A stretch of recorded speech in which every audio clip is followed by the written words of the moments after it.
The restaurant glowed like a jewel against the cold night, warm light spilling through tall windows, soft music humming behind thick glass. Inside, silverware chimed and laughter drifted. Outside, the wind dragged trash along the sidewalk like restless ghosts. Ethan Cole paused at the door, his tailored coat catching the streetlight. He had just left another endless meeting, another day of numbers and decisions that never seemed to touch real life.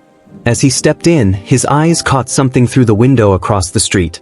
A woman pulling a thin blanket tighter around two children, their breath white in the air. Ethan's hand froze on the door handle. Something in his chest shifted, sharp and sudden, like a memory knocking without permission. Before we go any further, tell me, where in the world are you listening from right now? It still amazes me how a single story can travel farther than we ever could. Drop your city or country in the comments. Let's see how wide this moment reaches. Ethan turned back to the street. The hostess was smiling, waiting, but he raised a finger gently and stepped outside again. The woman looked up, startled, her eyes tired but alert. One child, a girl with tangled hair, clutched a plastic cup. The younger boy leaned against his mother's side, half asleep. "Hey," Ethan said softly, careful not to sound like a stranger who might disappear. "Are you hungry?" The woman hesitated. Pride and fear crossed her face in a blink. "We're okay," she said, though her stomach betrayed her with a low sound. Ethan nodded as if she'd agreed. "There's a place right here. Swarm. No catch." Minutes later, they sat inside. The children stared wide-eyed at the lights, the clean tables, the quiet clink of forks. The girl ran her finger along the edge of the menu like it might vanish. The boy, Noah, swung his feet, smiling for the first time. Ethan watched them order. He told himself it was just dinner. Just one meal. But when the food came, steam rising, smells filling the air, something broke open inside him. Lily laughed when the fries came. Noah hugged his plate. Their mother, Grace, pressed her lips together, eyes shining, and whispered, "Thank you." If you were standing there watching that moment unfold, what would you have done? Would you have walked past, or stopped like Ethan did? Be honest, tell me in the comments. And if this scene already stirred something in you, tap like to say compassion still counts. As they ate, Grace spoke in fragments. Lost job. Medical bills. Rent gone. Night spent moving so the kids wouldn't feel stuck. Ethan listened more than he spoke. He noticed how Lily tore her bread in half to give some to Noah. How Grace waited until the kids were full before touching her own plate. When dinner ended, Ethan paid quietly. Grace stood, unsure how to end a kindness that felt too big. "I don't know how to repay you," she said.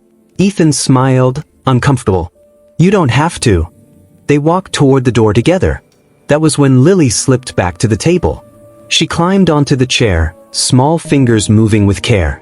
Ethan watched, confused, as she placed something beside his empty glass. She looked up at him, serious beyond her years. "For you," she said. "So you don't feel alone." Then they were gone, back into the night, swallowed by cold and shadow. Ethan stood there, staring at the table. Beside the glass lay a folded scrap of paper. He opened it slowly. Inside was a drawing. A man standing under a streetlight, a small sun drawn in the corner, and 3 stick figures beside him. Above it, in uneven letters, were the words, "Thank you for seeing us." His throat tightened. The noise of the restaurant faded. He sat down hard, hand shaking. He had built towers of glass and steel, signed deals worth millions. But this undid him. He went home that night to an apartment too quiet, walls too clean. The drawing sat on his desk as the city lights blinked outside. Sleep wouldn't come. Memories did instead, of his own childhood, a father gone early, nights when food was counted and silence felt heavy. Have you ever been helped when no one else noticed you were struggling? If yes, type yes and share their name. Sometimes gratitude deserves to be spoken aloud. The next morning, Ethan couldn't focus. Meetings blurred. Charts meant nothing. All he could see was Lily's careful hands and that word, seen. By noon, he was back on the street, searching corners, shelters, anywhere the city hid its quiet pain. He told himself he was just checking, just curious. but deep down, something had already changed. He found Grace and the kids near a church that evening. Rain threatened. Ethan offered more help. Temporary housing, a connection, real support. Grace cried this time, not quietly. She didn't refuse. As weeks passed, lives shifted. Grace found work. The kids went to school.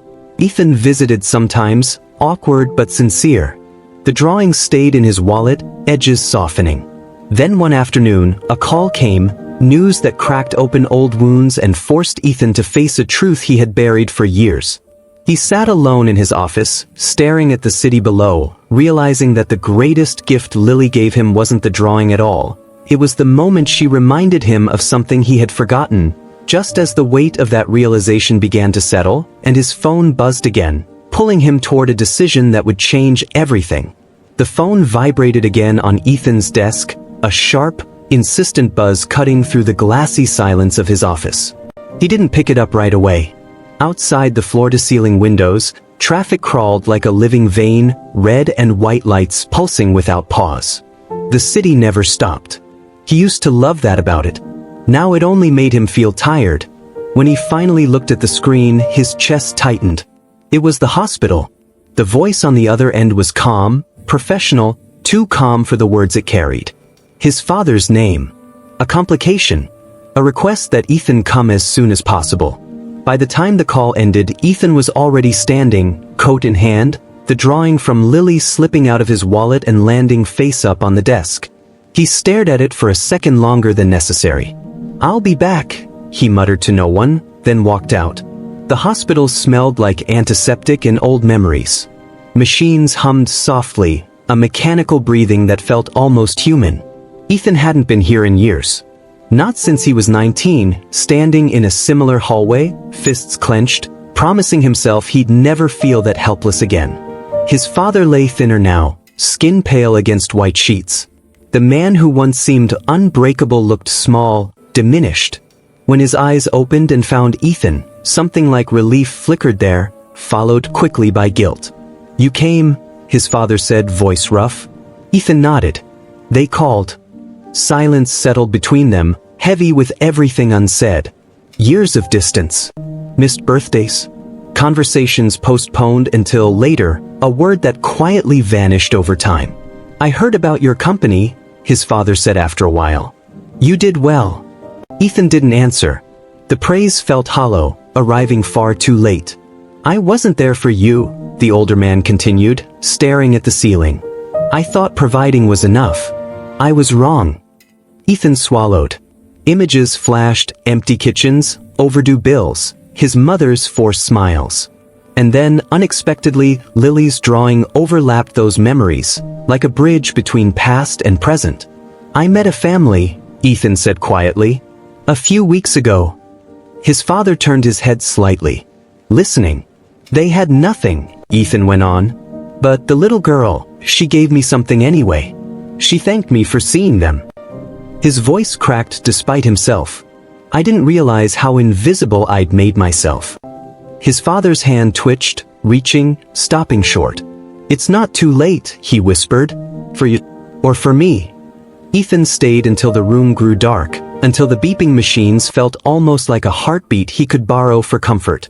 When he finally left, the weight on his chest wasn't gone, but it had shifted, making room for something else. Resolve, maybe. Or responsibility. The next morning, Ethan did something no one expected. He canceled meetings. All of them. His assistant blinked in confusion as he handed over instructions, then watched him walk out with no destination but the street. He spent the day with Grace and the kids. They sat on the floor of a small community center room, coloring books spread everywhere. Lily drew suns again, always suns. Noah built a crooked tower of blocks, laughing when it fell. Grace watched them like she was afraid the moment might disappear if she blinked. "You don't have to keep doing this," she said softly when the kids wandered off. "You've already done more than enough." Ethan shook his head. "I need to." He surprised himself with how true that felt. Over the following weeks, his visits became routine. Not grand gestures, just presence. Helping with homework, driving Grace to interviews, sitting quietly during school pickups, watching life happen without needing to control it. But not everyone understood the change. At work, whispers started. Board members questioned his focus. Old friends joked about his phase.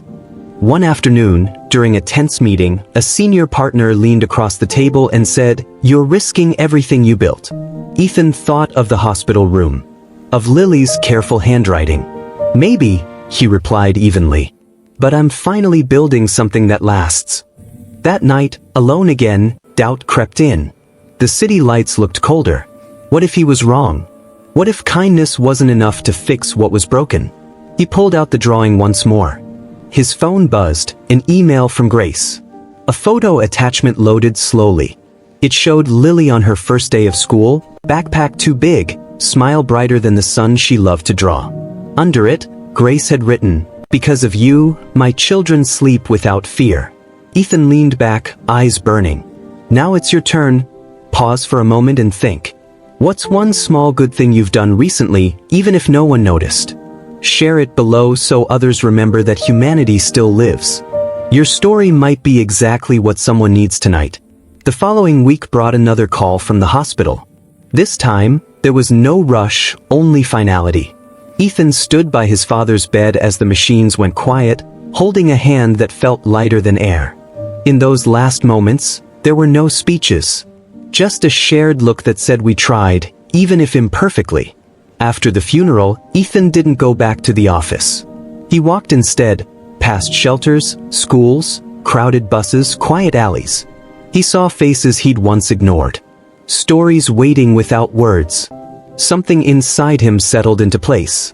He knew what he had to do next. And as he stood at a crosswalk, rain beginning to fall, Ethan made a choice that would ripple far beyond his own life. Just as a small figure tugged at his coat from behind, and a familiar voice said his name, pulling him toward a moment he never expected. Ethan turned slowly as the rain thickened, tapping against the pavement in soft, uneven rhythms. For a heartbeat, he thought he was imagining it. Grief had a way of bending reality. But the small hand clutching his coat was warm and real. "Mr. Ethan," Lily said, looking up at him, rain dotting her hair like tiny stars. Grace stood a few steps back, holding Noah close under an umbrella that had seen better days. Her eyes widened when she realized where they were, right outside the hospital grounds. "I didn't know you'd be here," she said carefully. "We were just visiting someone from the shelter." Ethan crouched to Lily's level. "Hey, Sunflower," he said softly, using the nickname Noah had once teased her with. "What are you doing out in this weather?" She shrugged, serious as ever. "Mom says sometimes you have to show up, even when it's sad." The words landed heavier than she could have known. They walked together to a nearby cafe, rain-soaked coats steaming as they warmed up inside. Grace spoke quietly, explaining how a woman from the shelter had passed that morning. Someone who used to braid Lily's hair, who shared stories to help the kids sleep when nights felt too long.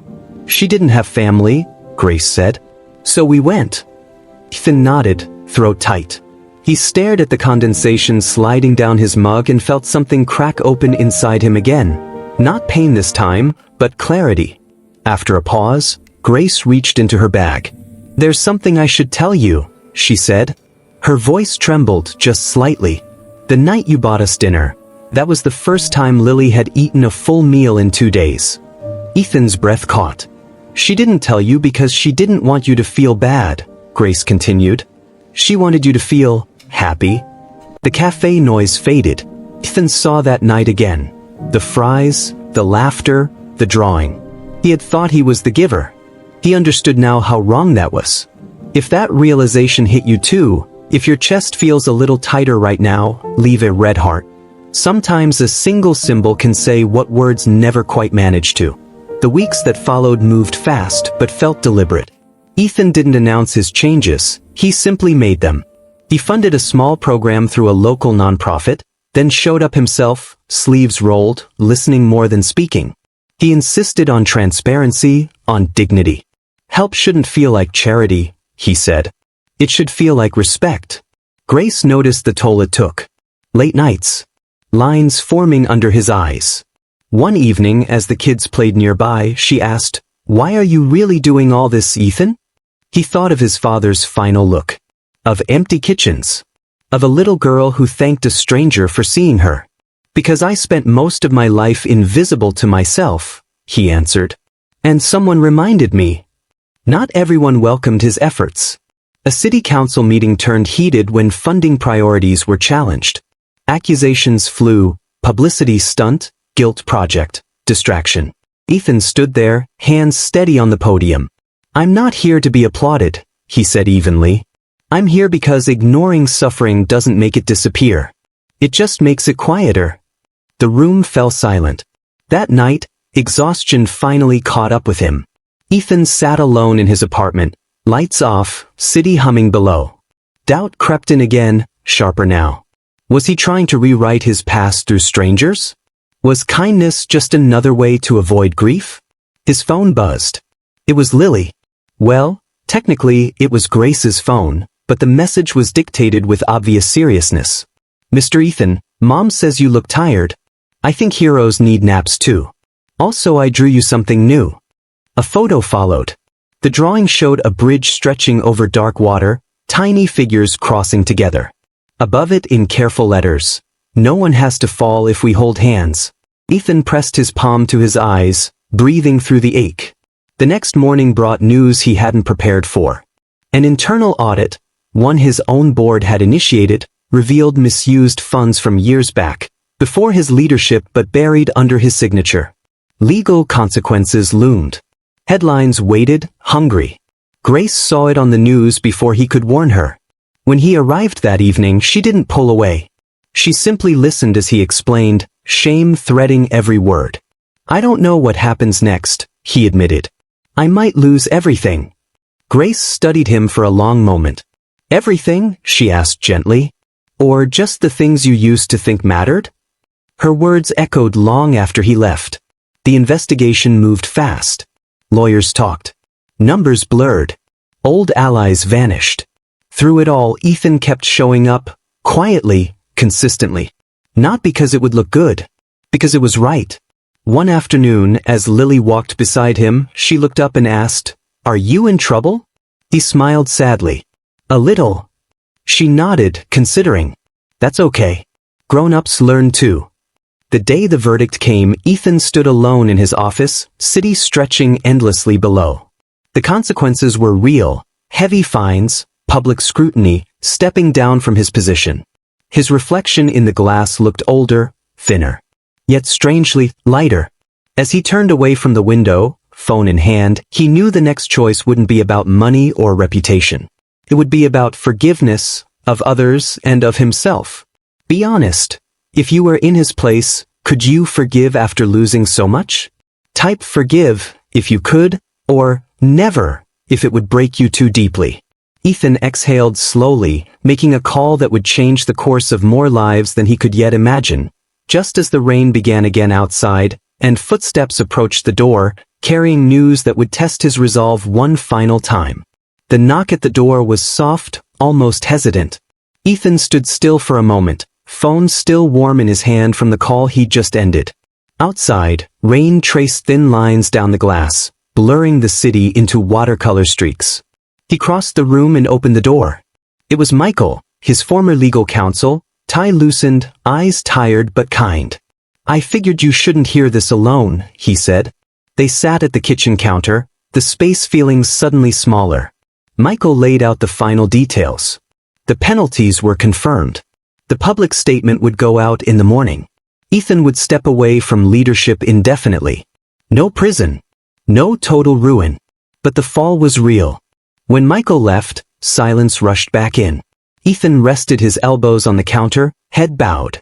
He waited for panic. For regret. For the familiar urge to fight, to reclaim, to control. Instead, what came was, come. He thought of the bridge Lily had drawn. Of hands linked over dark water. The next weeks were quieter than Ethan expected. Without meetings and flights, days stretched open. He filled them by choice, helping at the center, reading with kids, listening to stories that didn't need fixing. Grace noticed the change first. "You're lighter," she said one afternoon as they watched Noah chase pigeons in the park. "Even after everything." Ethan smiled faintly. I stopped pretending I was untouchable. The nonprofit grew, not through headlines but through trust. Others stepped in. Teachers. Nurses. Retired neighbors with time and patience. Ethan wasn't the center anymore, and that felt right. One evening, as the sun dipped low and the city softened, Grace hesitated before speaking. "There's something I want to ask you," she said. Ethan turned. "Anything." "My kids, they've had a lot of people disappear." She swallowed. "If you stay, I need to know it's not temporary." Ethan didn't answer quickly. He thought of promises made too easily in the past. Then he nodded. "I'm here," he said. "Not as a savior. Just as me." Grace exhaled, relief and fear mingling. "That's enough." News cycles moved on as they always do. New scandals replaced old ones. Ethan's name faded from the sharp edges of conversation. What didn't fade were the routines: Saturday breakfasts with the kids, school recitals, quiet drives where no one felt the need to speak. One night, Lily handed him a folded piece of paper. "Don't open it yet," she said, grinning. Later, alone, he unfolded it. Inside was a new drawing. A classroom, desks filled, a teacher smiling. In the corner, a familiar sun. On the back, in careful letters, "When I grow up, I want to help people feel safe." Ethan closed his eyes. Months passed. The nonprofit opened its first permanent shelter, small, but warm. At the opening, Ethan stood at the back, unnoticed, hands in his pockets. Grace spoke briefly, voice steady. She didn't mention him by name. She didn't have to. Afterward, as people filtered out, Lily ran up, excitement spilling over. "Did you see?" she asked. "We did it." "We did," Ethan agreed. As the lights dimmed and the building settled into its new purpose, Ethan felt something he hadn't in years, a quiet certainty. Not that everything was fixed, but that it was moving in the right direction. If you believe love still finds a way to win, even after loss and failure, comment "Theme." Let's fill this moment with hope. Someone scrolling right now might need to see it. The following winter came early. Snow dusted the streets, softening sharp corners. Ethan walked with Grace and the kids through a holiday market, breath visible, hands wrapped around cups of cocoa. Laughter rose into the cold air. Grace glanced at him. "Do you ever miss it?" she asked. "The power. The old life." Ethan considered the question carefully. "I miss who I thought I was," he said. "But I don't miss being wrong." They stopped at a stall selling paper lanterns. Lily tugged his sleeve. "Can we make a wish?" He nodded. They wrote quietly. Lily folded hers with care. Noah's was all scribbles and joy. Ethan stared at the blank slip longer than the others. Finally, he wrote just 3 words. "Let me stay." They released the lanterns together, watching them rise, glowing softly against the dark sky. Ethan felt the cold on his face, the warmth at his side, the strange miracle of standing exactly where he was meant to be. He didn't notice the woman nearby watching them, older, wrapped in a worn coat, eyes sharp with recognition, until she stepped closer, voice trembling as she spoke his name, carrying a truth from the past that would test everything he had learned. Ethan turned at the sound of his name, the glow of the lanterns reflecting in his eyes.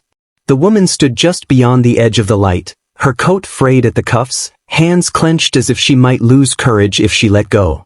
"Ethan Cole," she repeated, softer now. Grace sensed the shift and gently guided the kids a few steps away, giving space without asking questions. Snow crunched under boots. The market noise dulled, like the world had leaned back to listen. "Yes," Ethan said. "Do we know each other?" The woman let out a shaky breath. "You don't remember me," she said. It wasn't an accusation. Just a fact. "I'm Ava. I worked nights at your father's plant. Years ago." Ethan's mind reached back. Dim images of factory floors, rushed visits, his father's distracted nods. Ava continued before he could speak. "My husband got hurt there," she said. "A machine malfunction. We filed a report. Your father promised it would be handled." Ethan's chest tightened. "I was a kid," he said quietly. "I didn't know." "I know," Ava replied. "That's not why I'm here." Her eyes shone, but her voice stayed steady. After the accident, we lost everything. Medical bills. Lawyers. I ended up on the streets for a while. Ethan swallowed hard. The cold no longer registered. I saw you on the news, she went on.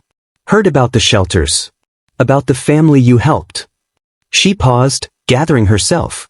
I needed to see if the son was different from the father. The words cut, clean and deep. I don't expect forgiveness, Ethan said, every syllable weighed.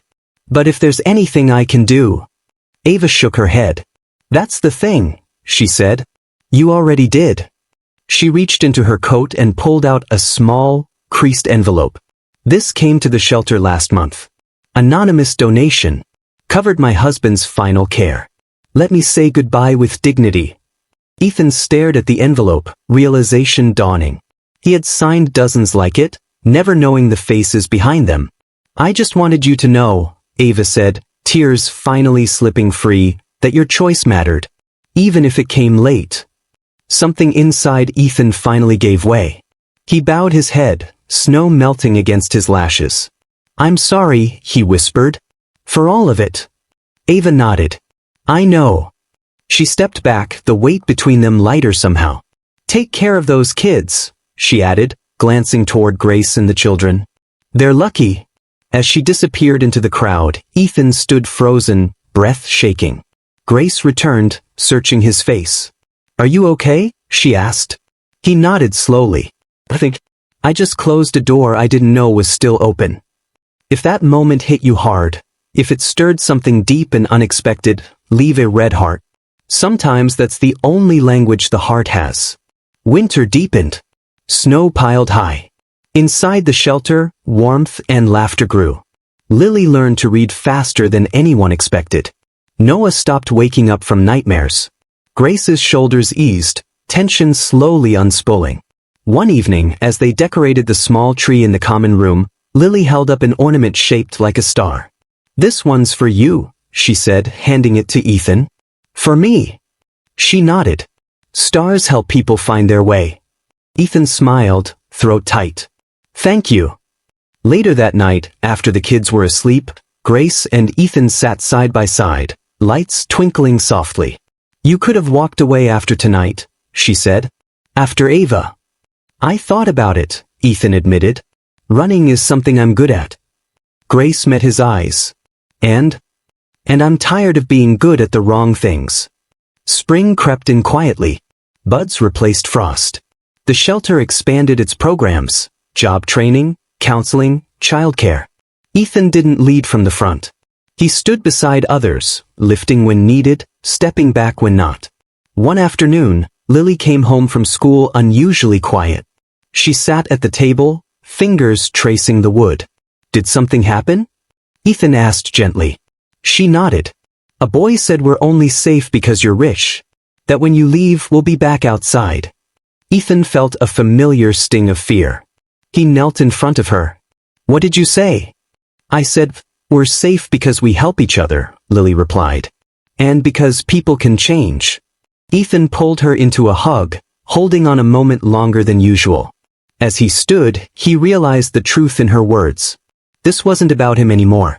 It never really had been. The board of his former company reached out again, an offer to consult, quietly, behind the scenes. Old doors cracking open. Ethan looked around the shelter, the drawings on the walls, the soft breathing of people who finally felt secure. He knew his answer.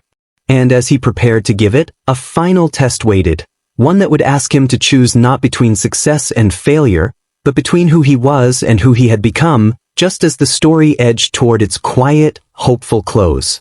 Ethan stared at the email until the screen dimmed. The offer was generous, carefully worded, designed to feel safe. A return without a spotlight. Influence without accountability. It was everything he once would have accepted without hesitation. He closed the laptop instead. Outside, the shelter was alive with evening sounds, pots clinking, a radio humming low, someone laughing in the hallway. Real life. Unpolished. Uncertain. Honest. He stepped into the common room where Grace was helping Noah with a puzzle, pieces scattered like fragments of a picture still forming. Lily sat nearby, knees tucked to her chest, drawing again. Always drawing. They want you back, don't they? Grace asked without looking up. Ethan paused. They want a version of me, he said. One I don't recognize anymore. Grace met his eyes. There was no fear there, only trust. Then stay, she said simply. Not forever. Just, truthfully. That night, Ethan drafted his reply. Grateful. Final. When he hit send, he expected a wave of panic. What came instead was relief. Spring turned the city gentler. The shelter garden bloomed under careful hands. Tomatoes, herbs, sunflowers. Lily insisted on planting herself. People came and went, but fewer left empty-handed. Stories overlapped. Lives brushed against one another and changed course quietly. One afternoon, a man named Daniel arrived. Mid-30s, defensive eyes, hands rough with work he no longer had. He didn't want help. Said so 3 times. Ethan sat with him anyway, listening as anger slowly thinned into exhaustion. I don't need saving, Daniel snapped. I know, Ethan replied. Neither do I. Something shifted. Weeks later, Daniel landed a job. On his last day at the shelter, he shook Ethan's hand, gripped tight. You didn't fix me, he said. You just didn't give up. Ethan watched him leave, heart full in a way success had never managed to fill. The first anniversary of the shelter approached quietly. No banners. No speeches. Just a potluck and mismatched chairs. Grace baked. The kids decorated.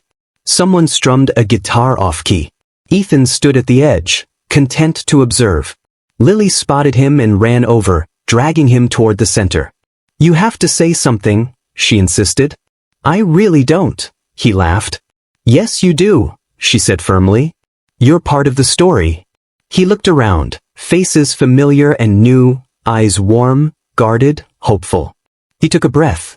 I used to believe success meant never needing anyone, he began. I was wrong. What saved me wasn't money or power. It was being seen, and choosing to see others in return. Silence held, then gentle applause, not loud, not performative. Just enough. If you believe love still wins, even quietly, even after everything, comment, Let's leave a trail of hope here.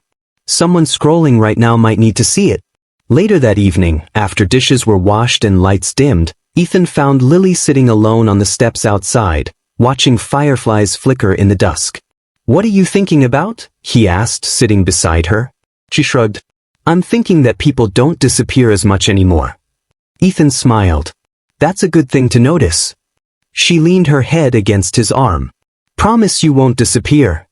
He didn't answer right away.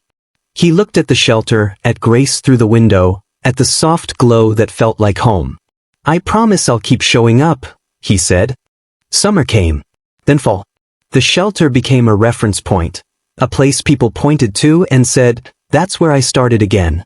Ethan aged into himself, lines earned honestly. He still had bad days. Doubt never vanished completely, but it no longer ruled him. One crisp evening, as leaves skittered across the sidewalk, Lily handed him a final drawing. It showed the same bridge as before, but now the dark water below reflected light. On the back she'd written, You stayed. Ethan folded it carefully, placing it with the others. As the night settled and the city breathed around them, he understood something at last. Redemption wasn't a single moment. It was 1,000 small choices made daily, often unnoticed. And as he prepared to share one final truth, one that belonged not just to him, but to anyone who had ever felt unseen, the story slowed, leaning toward its quiet ending, waiting for the right moment to say what truly mattered. The city learned Ethan's name again, but this time it wasn't tied to stock prices or scandals. It surfaced quietly, passed from mouth to mouth in waiting rooms, school hallways, and break rooms where people spoke in lowered voices about second chances. That place helped my cousin. He actually listens. They don't rush you out. Ethan heard these things only in fragments. He never corrected anyone. Never claimed credit. He had learned that the truest impact rarely announces itself. One late afternoon, he sat alone in the shelter office, sorting through handwritten notes people had left over the years. Thank yous. Apologies. Names signed shakily, sometimes with nothing but an initial. Each one felt like a small life pressed briefly into his hands. He paused at a note written in careful, adult letters. I stopped believing I mattered. You didn't argue. You just stayed. That changed everything. Ethan folded the paper slowly. Grace knocked once before entering. Lily's teacher called, she said, smiling. She wants to talk about a scholarship program. Says Lily's exceptional. Ethan leaned back, warmth spreading through his chest. She always was. Grace hesitated, then sat across from him. I've been offered a position, she said. Full-time. Good pay. Benefits. Her smile softened. It means moving. Not far. But far enough. Ethan absorbed this without flinching. He had known this day would come. Growth always demanded space. That's incredible, he said sincerely. You deserve it. Grace studied his face. And you? I'll still be here, he replied. Just not in the same way. That night they told the kids together. Noah cheered at the idea of a new room. Lily stayed quiet, fingers curled in her sweater. Later, she found Ethan in the garden, the sun slipping low. People leave, she said matter-of-factly. Not accusing. Just stating a truth she'd learned too early. Yes, Ethan said gently.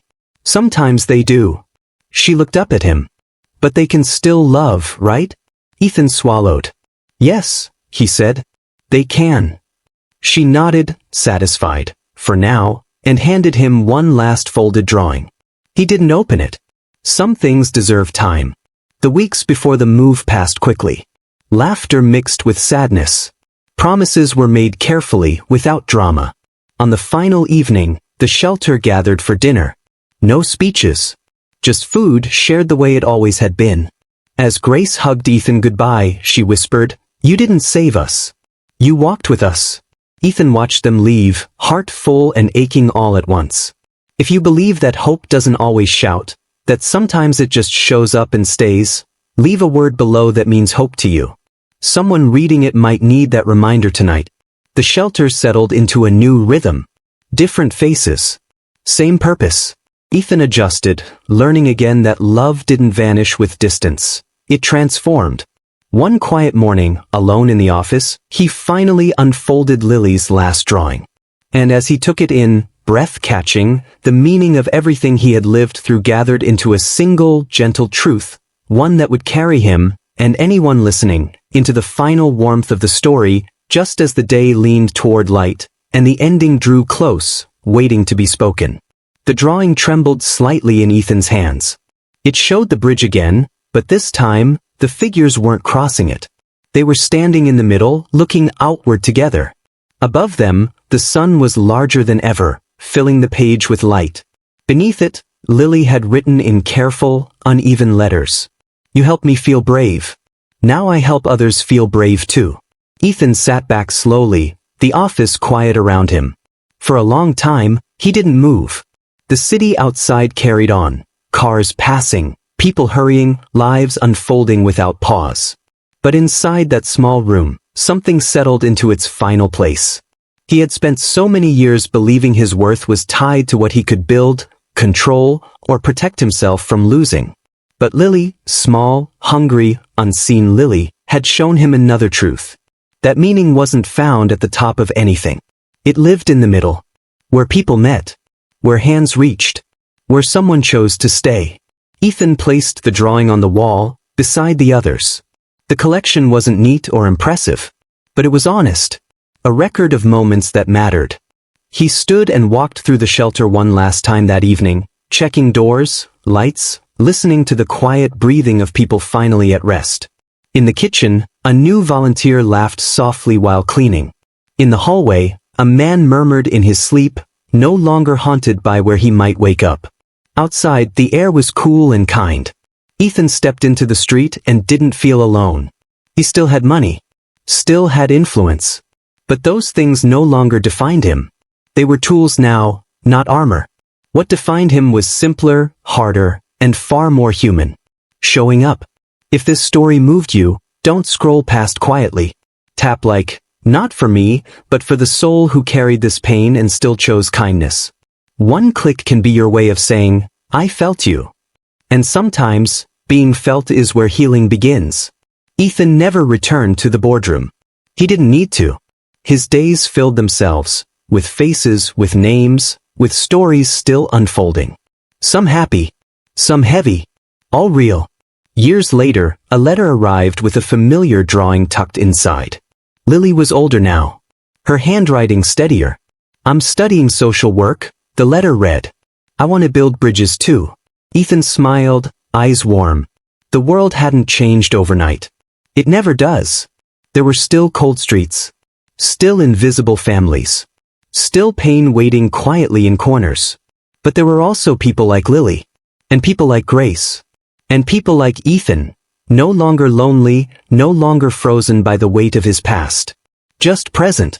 And sometimes, that is enough.